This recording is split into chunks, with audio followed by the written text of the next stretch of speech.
L'amour non partagé est peut-être la forme la plus pure de l'absurde. Vous tendez la main vers l'infini et l'infini ne répond pas. Vous êtes là, dans l'obscurité de votre désir, à contempler le silence qui vous renvoie votre propre écho. Cette contradiction fondamentale entre votre besoin d'être aimé et l'indifférence du monde est l'essence même de la condition humaine que j'ai passé ma vie à explorer. Le cœur humain est un labyrinthe d'attentes déraisonnables. Nous aimons comme si l'autre était obligé de nous aimer en retour, comme si l'univers contenait une loi fondamentale qui garantissait la réciprocité des sentiments. Mais il n'en est rien. L'amour est un acte de foi lancé dans le vide, sans garantie, sans contrat, sans promesse. Voilà pourquoi tant d'entre vous souffrent en silence, incapables d'admettre cette vérité élémentaire. L'amour que vous ressentez n'oblige personne à vous le rendre. Regardez autour de vous. Observez les visages qui vous entourent dans la rue, dans le métro, ces silhouettes courbées sous le poids invisible d'un sentiment qui les dévore. Ils portent tous, comme vous, cette blessure secrète, cette cicatrice intérieure qui ne se referme jamais complètement. L'amour non partagé est une plaie qu'on dissimule sous les vêtements de la dignité, mais qui saigne pourtant à chaque battement de cœur. Je vous invite à contempler cette souffrance sans détourner le regard, car dans l'acceptation de l'absurde réside la première étape de la libération. Votre douleur n'est pas une anomalie, elle n'est pas le signe d'une faiblesse ou d'une pathologie. Elle est la conséquence inévitable de votre humanité, de votre besoin fondamental de connexion dans un monde indifférent à vos désirs.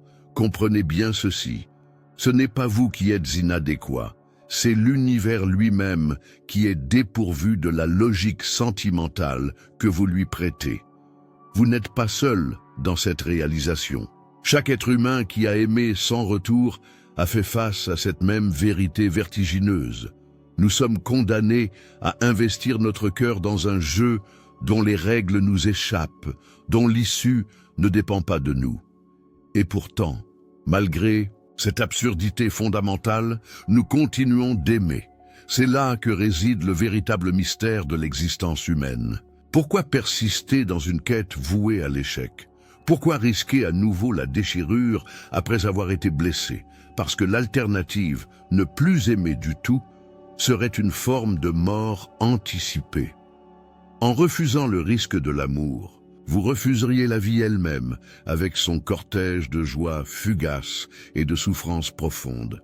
Alors, entrons ensemble dans cette exploration de l'amour non partagé. Non pas pour trouver des solutions faciles ou des consolations éphémères, mais pour regarder la vérité en face, pour embrasser l'absurde et peut-être, au terme de ce voyage, découvrir une forme de liberté que seuls ceux qui ont vraiment souffert peuvent comprendre.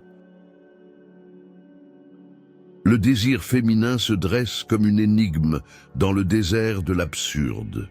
La femme qui aime sans retour habite un paradoxe particulier, que j'ai observé tant de fois dans les cafés parisiens, sur les plages d'Alger, dans les regards perdus qui traversent l'espace sans jamais atteindre leur destination. Ce désir défie toute logique, car il persiste malgré l'évidence du rejet. Voyez comment une femme peut continuer d'aimer un homme qui lui a clairement signifié son indifférence. Elle interprète ses silences, déchiffre ses absences, traduit ses refus en promesses déguisées. Ce n'est pas de la folie, c'est la révolte du cœur contre l'absurdité de l'existence. Refuser d'accepter que l'amour puisse être unilatéral, c'est refuser l'absurde lui-même. La femme amoureuse d'un homme qui ne la désire pas se trouve confrontée à une forme particulière de l'absurde. Son corps, préparé pour la rencontre, attend un contact qui ne viendra jamais. Ses sens, aiguisés par l'attente, captent des signaux qui n'existent que dans son imagination. Elle devient l'incarnation même de Sisyphe, poussant éternellement son rocher d'espoir vers un sommet qu'elle n'atteindra jamais. Et pourtant, dans cette quête absurde, se cache une grandeur que peu comprennent.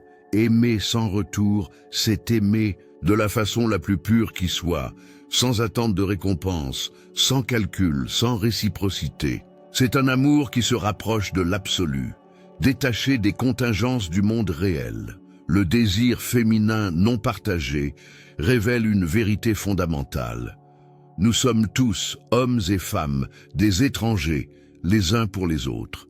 Nous croyons connaître l'objet de notre amour, mais nous n'aimons souvent qu'une projection de nos propres désirs. La femme qui souffre d'un amour non partagé n'aime pas vraiment l'homme qui la rejette. Elle aime l'idée qu'elle s'est faite de lui, le fantôme qu'elle a construit à partir de fragments de réalité. Le corps de la femme devient alors le champ de bataille où s'affrontent ses désirs et la réalité. Ses cellules, imprégnées d'attente, se rebellent contre l'absence. Ses rêves s'emplissent de scénarios où le désir de l'autre répond enfin au sien. Ce combat intérieur crée une tension qui peut soit la détruire, soit la transformer profondément. Car le désir non partagé est aussi une opportunité de transcendance. Lorsqu'une femme accepte finalement que son amour restera sans écho, elle peut accéder à une forme de liberté nouvelle. Elle n'est plus définie par le regard de l'autre, par son approbation ou son rejet. Elle devient souveraine de son propre désir, capable de l'éprouver sans qu'il dépende de sa réalisation. Voilà pourquoi le désir féminin face à l'absurde n'est pas une simple souffrance à éradiquer. C'est une expérience existentielle, fondamentale qui peut conduire soit à l'aliénation, soit à une authentique libération.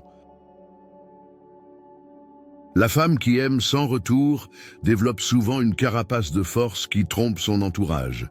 Vous l'avez certainement rencontré, cet ami qui parle avec détachement de celui qui l'a rejeté, cette collègue qui semble avoir surmonté sa peine avec une rapidité déconcertante, cet inconnu au sourire parfait dont rien ne trahit la tempête intérieure.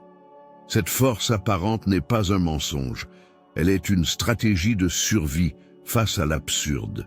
Car admettre publiquement la profondeur de sa souffrance serait se soumettre deux fois, d'abord à l'indifférence de l'être aimé, ensuite au jugement social qui voit dans l'amour non partagé une forme d'échec personnel. J'ai toujours été fasciné par ce phénomène de dissimulation émotionnelle. Dans mes observations à Oran ou à Paris, j'ai vu des femmes reconstruire leur dignité brique par brique, édifiant patiemment une façade d'indépendance derrière laquelle elles pouvaient pleurer en secret. Cette architecture intérieure est remarquable. Elle témoigne de cette capacité humaine à créer du sens même au sein de l'absurde. Mais cette force factice a un prix. La femme qui cache sa vulnérabilité finit par se détacher d'une partie essentielle d'elle-même. Son corps continue de fonctionner, son esprit reste lucide, mais son cœur se calcifie lentement. Les émotions refoulées ne disparaissent pas. Elles se transforment, deviennent plus denses, plus toxiques. La carence, silencieuse qui habite ces femmes fortes, est particulièrement poignante. Elles ont soif de reconnaissance, non pas de leur valeur sociale ou professionnelle, mais de leur valeur émotionnelle.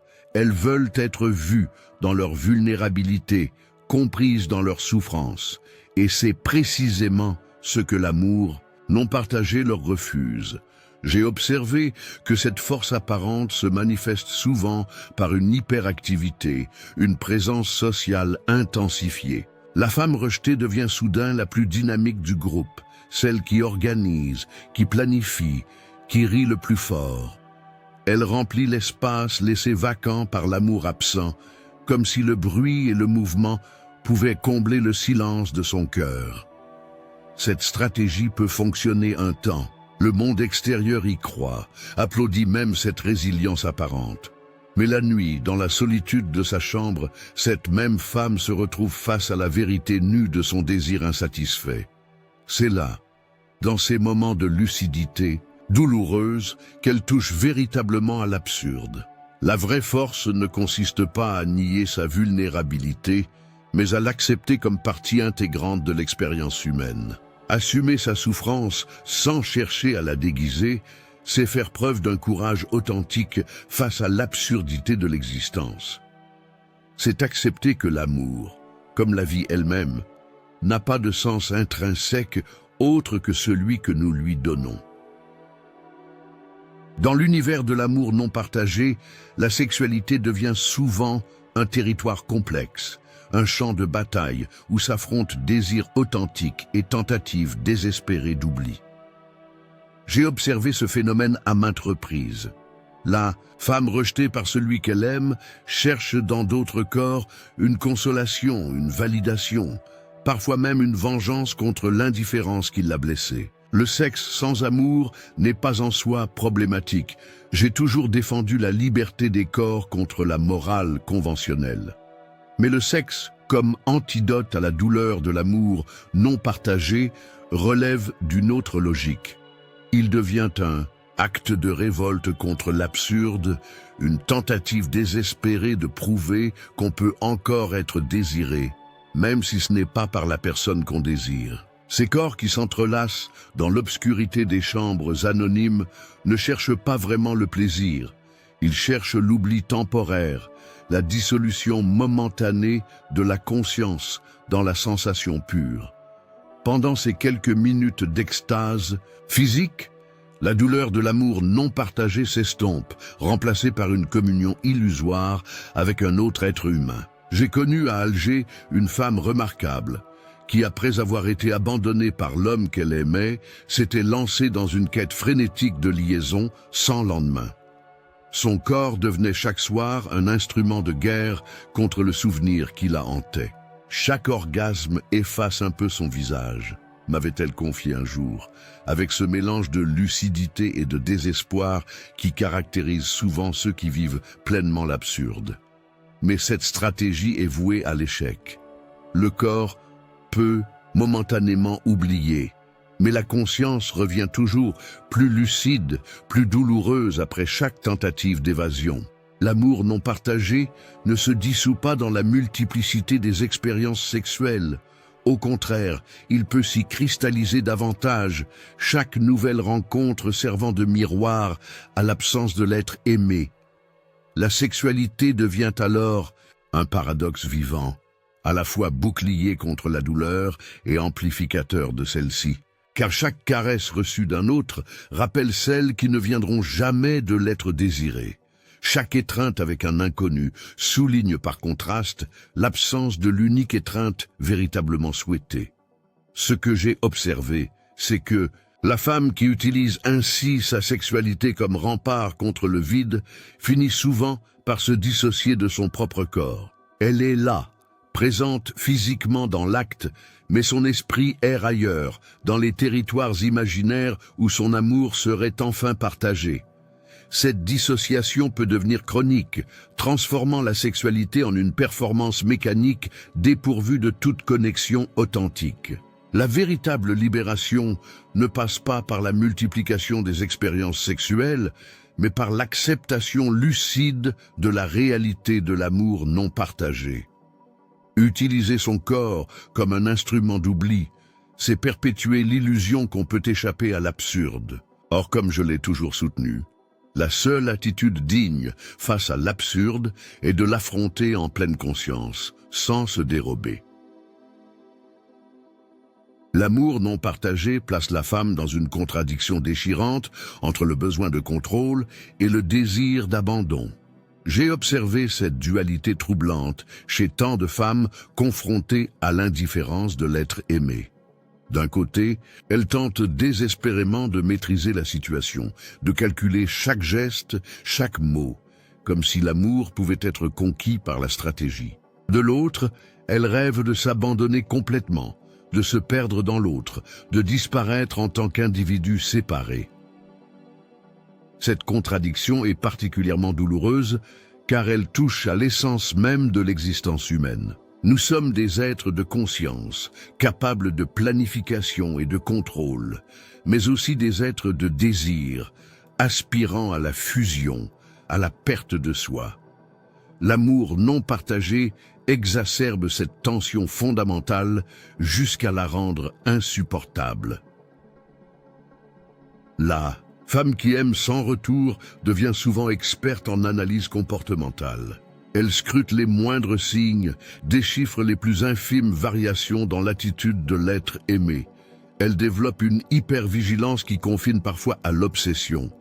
Ses journées sont rythmées par l'attente d'un message, ses nuits hantées par l'analyse des paroles échangées. Cette quête de contrôle est épuisante, mais elle donne l'illusion d'une prise sur la situation. Parallèlement à cette volonté de maîtrise, coexiste un désir profond d'abandon.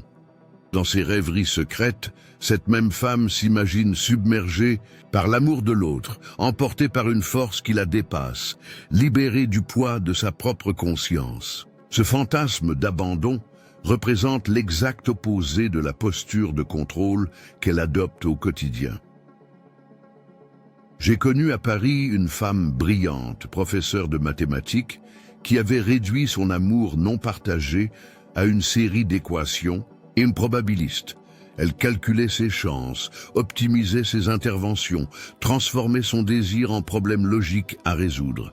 Et pourtant, la nuit, cette même femme m'avouait rêver d'être simplement prise, emportée, sans qu'elle ait à réfléchir ou à calculer. Cette contradiction la déchirait littéralement. Le drame de l'amour non partagé est qu'il ne permet ni le contrôle véritable, ni l'abandon authentique. Le contrôle est illusoire, car on ne peut forcer les sentiments d'autrui. L'abandon est impossible, car il nécessite la réciprocité. La femme se retrouve ainsi dans un entre-deux douloureux, ni maîtresse de la situation, ni capable de lâcher prise complètement. Cette dualité s'inscrit souvent dans le corps même de la femme. Son langage corporel trahit cette tension. Rigidité, apparente masquant une fragilité intérieure, posture de force, dissimulant un désir d'effondrement. Son corps devient le théâtre visible de ce conflit invisible entre contrôle et abandon. La libération possible réside dans la reconnaissance de cette contradiction comme inhérente à la condition humaine et non comme un échec personnel. Accepter que nous soyons à la fois des êtres de volonté et des êtres de désir, sans que ces deux dimensions puissent jamais être parfaitement réconciliées. Voilà peut-être la sagesse que peut nous enseigner l'amour non partagé. L'amour non partagé révèle une vérité troublante sur la condition humaine. Nous aimons souvent non pas tant pour l'autre que pour fuir le vide qui nous habite. La femme qui s'accroche désespérément à un amour sans retour cherche moins la présence de l'autre que l'absence d'absence. Elle combat le néant existentiel par un attachement qui, paradoxalement, amplifie sa solitude. J'ai toujours été frappé par ce phénomène que j'ai observé tant de fois, l'intensité de l'amour. Non partagé semble proportionnel à la profondeur du vide intérieur qu'il tente de combler. Plus la femme se sent incomplète, fragmentée, étrangère à elle-même, plus elle investit cet amour impossible d'une puissance salvatrice. Cette dynamique est particulièrement visible dans les moments de transition existentielle. La femme, qui vient de perdre un parent, de changer radicalement de vie professionnelle ou de traverser une crise identitaire, devient plus vulnérable à l'emprise d'un amour non partagé. L'être aimé devient alors le point d'ancrage illusoire dans un monde devenu instable, le phare imaginaire dans la tempête du non-sens. Dans les cafés d'Alger, où j'aimais observer les jeux de l'amour et du hasard, j'ai souvent remarqué ces femmes dont le regard trahissait cette quête désespérée. Elles n'attendaient pas tant l'homme qui ne viendrait pas que la promesse d'un sens qu'il était censé incarner. Leur attente n'était pas celle d'un corps ou même d'un cœur, mais celle d'une justification à leur existence. La femme qui aime, pour ne pas se sentir vide, transforme l'être aimé en divinité profane, en principe organisateur de son univers. Chaque pensée, chaque action, chaque choix est évalué à l'aune de cet amour. Que penserait-il si je faisais cela? Comment percevrait-il ce vêtement, cette coiffure, cette opinion? L'autre devient le centre gravitationnel autour duquel s'organise l'existence tout entière. Cette centralité accordée à l'être qui ne vous aime pas représente une forme particulièrement cruelle d'aliénation. La femme abandonne sa souveraineté existentielle au profit d'une chimère. Elle délègue à un absent le pouvoir de définir sa valeur, son identité, sa raison d'être. C'est là que l'amour non partagé révèle sa dimension véritablement tragique. Il transforme la liberté fondamentale de l'être humain en servitude volontaire. Car, comme je l'ai toujours soutenu, nous sommes condamnés à être libres.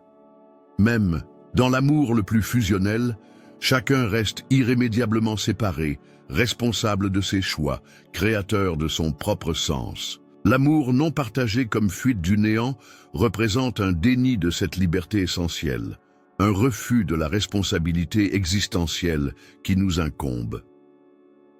La véritable libération passe par la reconnaissance courageuse du vide que nous tentons de combler. Accepter que l'amour, même partagé, ne peut nous sauver de notre solitude métaphysique.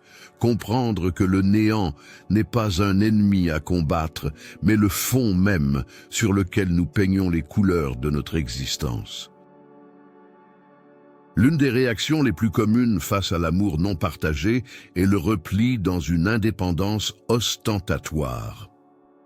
J'ai observé ce phénomène chez tant de femmes blessées par le rejet. Elles se reconstruisent une identité fondée sur l'autosuffisance, comme si elles pouvaient, par un acte de volonté pure, s'immuniser contre le besoin d'amour. Cette indépendance nouvellement proclamée s'accompagne souvent d'un discours rationalisant. Je n'ai besoin de personne. L'amour est une illusion. Je préfère me concentrer sur ma carrière. Ces affirmations ne sont pas mensongères.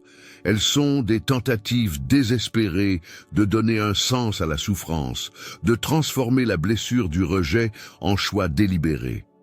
J'ai rencontré à Paris une brillante avocate qui, après avoir été abandonnée par l'homme qu'elle aimait, s'était jetée dans le travail avec une intensité frôlant l'autodestruction.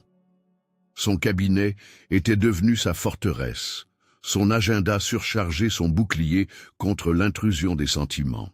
Elle parlait de son indépendance, avec une fierté presque agressive, comme si chaque heure supplémentaire au bureau était une victoire contre sa vulnérabilité.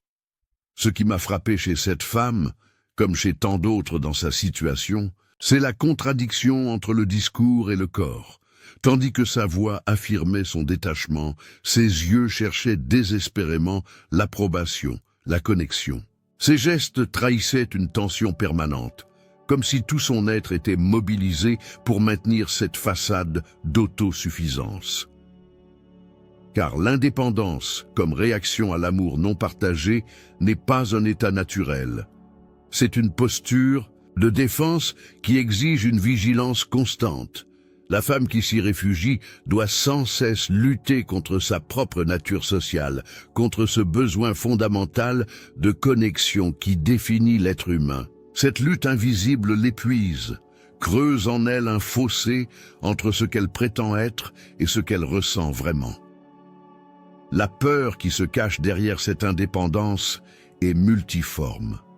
Peur de souffrir à nouveau, bien sûr, mais aussi peur plus profonde, de se perdre dans l'autre, de dissoudre son identité dans la fusion amoureuse. Paradoxalement, la femme qui a le plus souffert d'un amour non partagé est souvent celle qui a le plus investi d'elle-même dans cet amour, jusqu'à ne plus savoir qui elle est en dehors de lui. Cette peur d'aimer à nouveau n'est pas irrationnelle. Elle est une réponse adaptative à une expérience traumatique.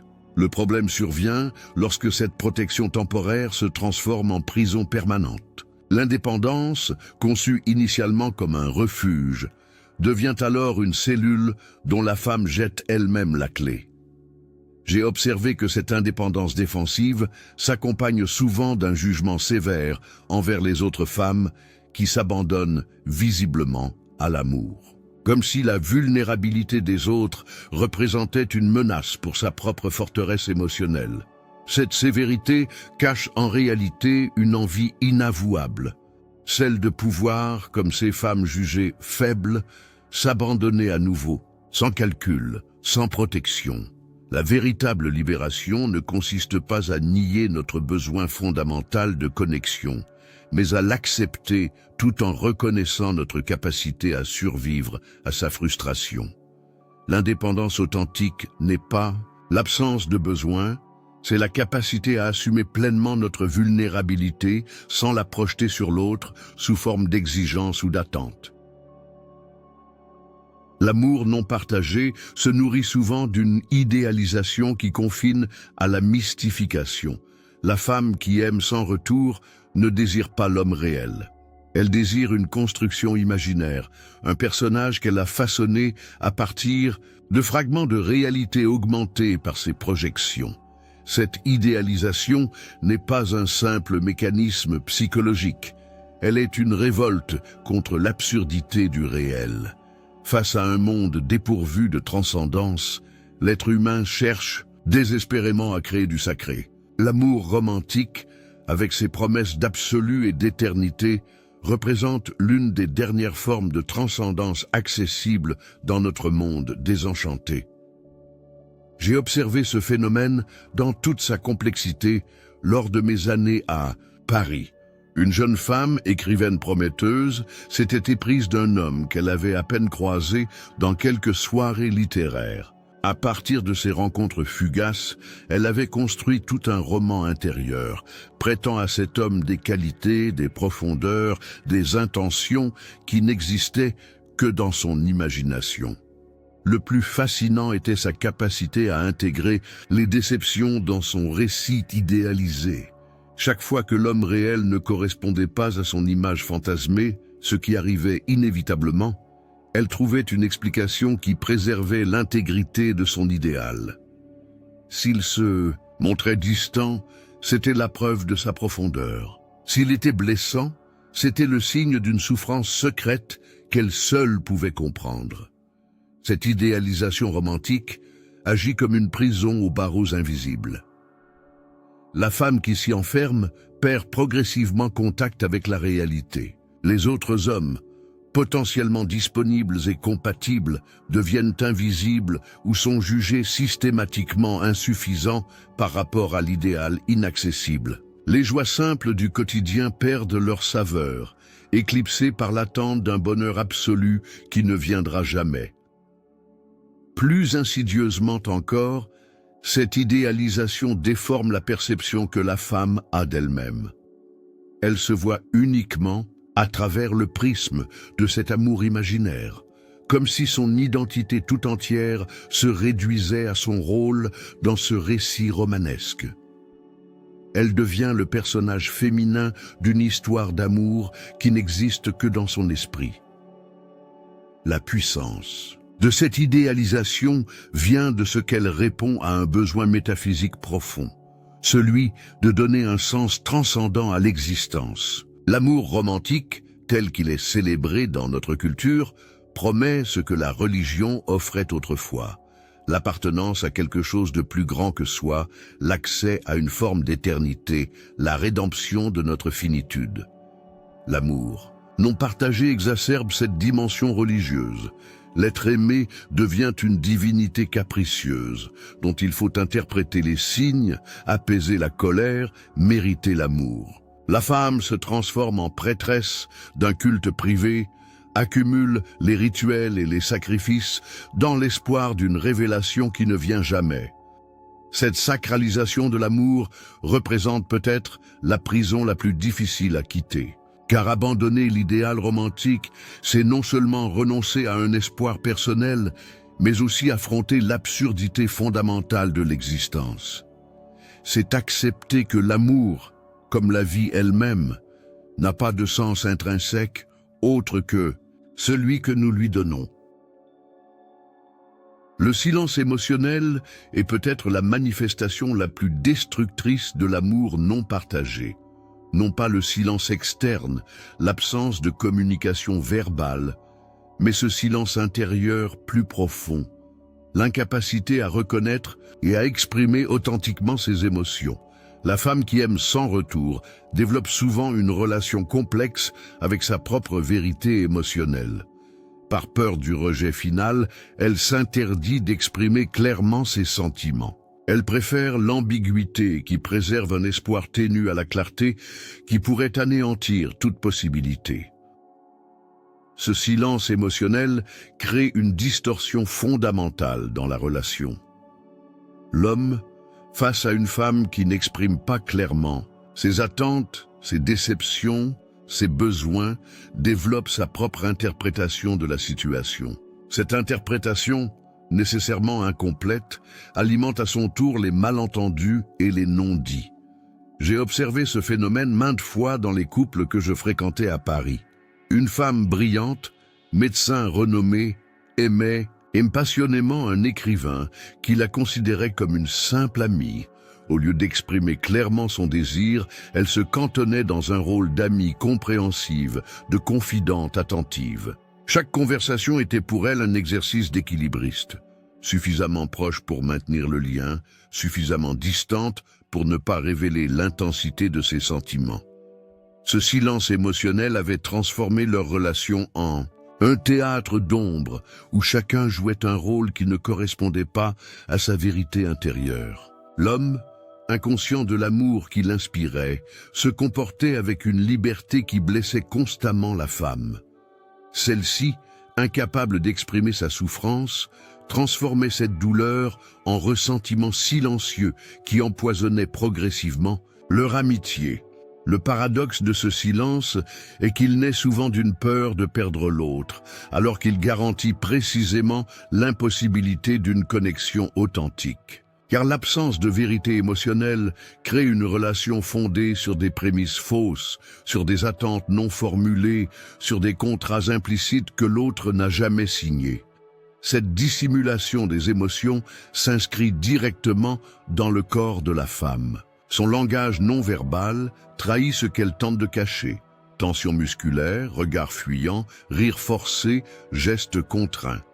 Le corps devient ainsi le site d'un conflit permanent entre la vérité intérieure et la façade présentée au monde. Le silence émotionnel ne se limite pas à la relation spécifique avec l'être aimé. Il contamine progressivement toutes les sphères de l'existence. La femme qui s'habitue à taire ses émotions dans un contexte finit par étendre cette pratique à l'ensemble de sa vie. Elle devient étrangère à elle-même, incapable d'identifier clairement ce qu'elle ressent, ce qu'elle désire, ce qui la blesse. Cette aliénation émotionnelle représente peut-être la conséquence la plus tragique de l'amour non partagé. Car en perdant la capacité à reconnaître et à exprimer ses émotions authentiques, la femme perd l'accès à sa source la plus profonde de vitalité et de créativité. Elle se transforme en fantôme d'elle-même, présente physiquement mais émotionnellement absente. La libération de ce silence passe nécessairement par l'acceptation du risque ultime, celui de la perte définitive. Exprimer clairement ses sentiments, c'est accepter la possibilité du rejet final, de la rupture du lien, aussi ténu soit-il. Cette perspective terrifiante est pourtant la condition d'une véritable liberté émotionnelle, car le paradoxe de l'amour non partagé est qu'il ne peut être transcendé qu'en étant pleinement assumé.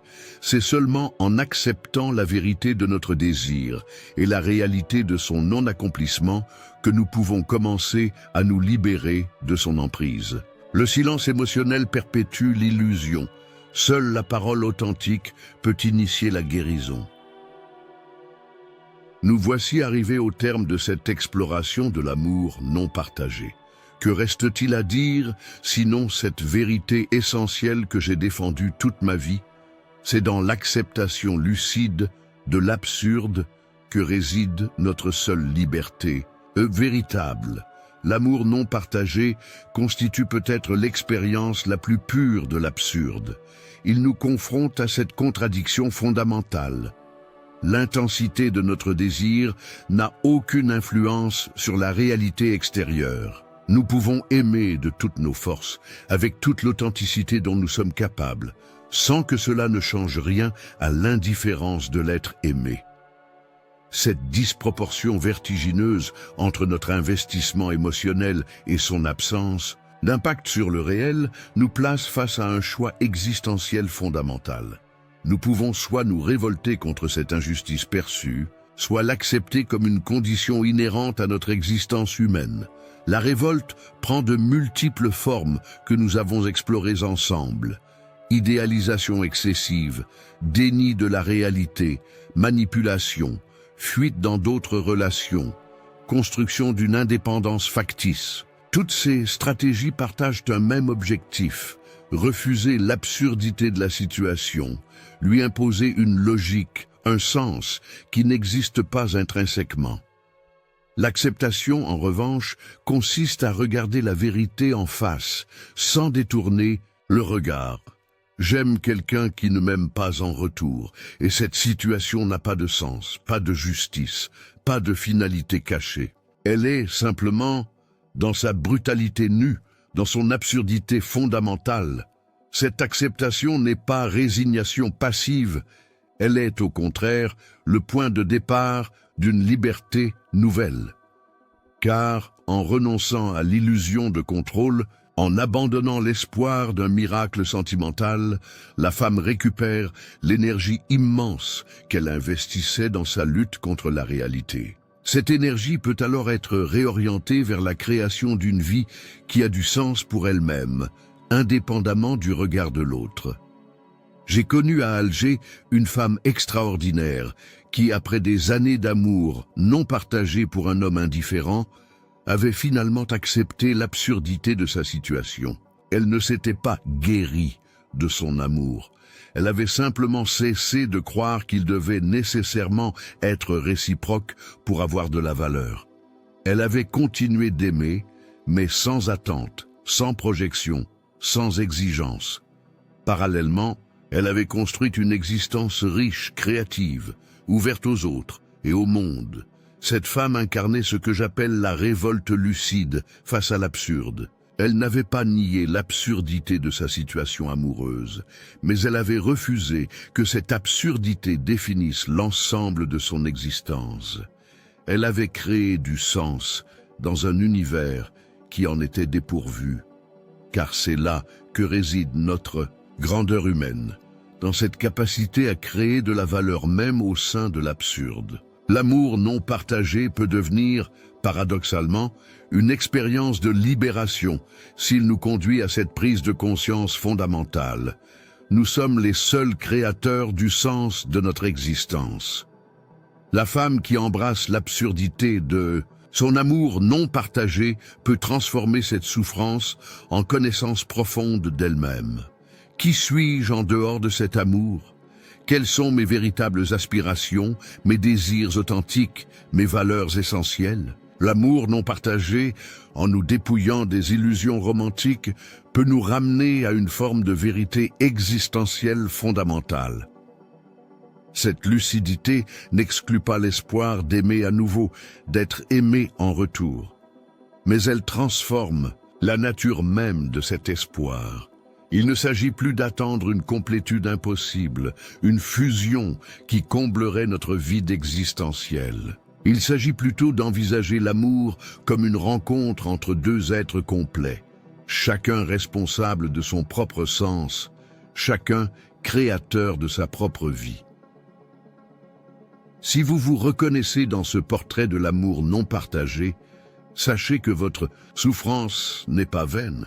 Elle peut devenir le creuset d'une transformation profonde, la porte d'entrée vers une authenticité nouvelle. N'essayez pas de l'éviter, de la contourner, de l'anesthésier. Traversez-la en pleine conscience, avec cette lucidité courageuse qui est la marque de la dignité humaine. Et si ce message résonne en vous, partagez-le avec ceux qui, comme vous, traversent le désert de l'amour non partagé. car dans la reconnaissance mutuelle de nos expériences absurdes réside peut-être le fondement d'une solidarité humaine authentique, cette fraternité des naufragés de l'existence que j'ai toujours appelée de mes vœux. Vous n'êtes pas seul dans cette expérience de l'absurde amoureux. Nous sommes tous, à un moment ou un autre, confrontés à cette disproportion vertigineuse entre nos désirs et la réalité, entre nos espoirs et leur accomplissement. C'est précisément dans cette confrontation que nous découvrons notre humanité la plus profonde. Si ce contenu a touché quelque chose en vous, considérez vous inscrire à ce canal. Ici, nous parlons de ce que beaucoup évitent. Et vous n'avez pas besoin de traverser cela seul.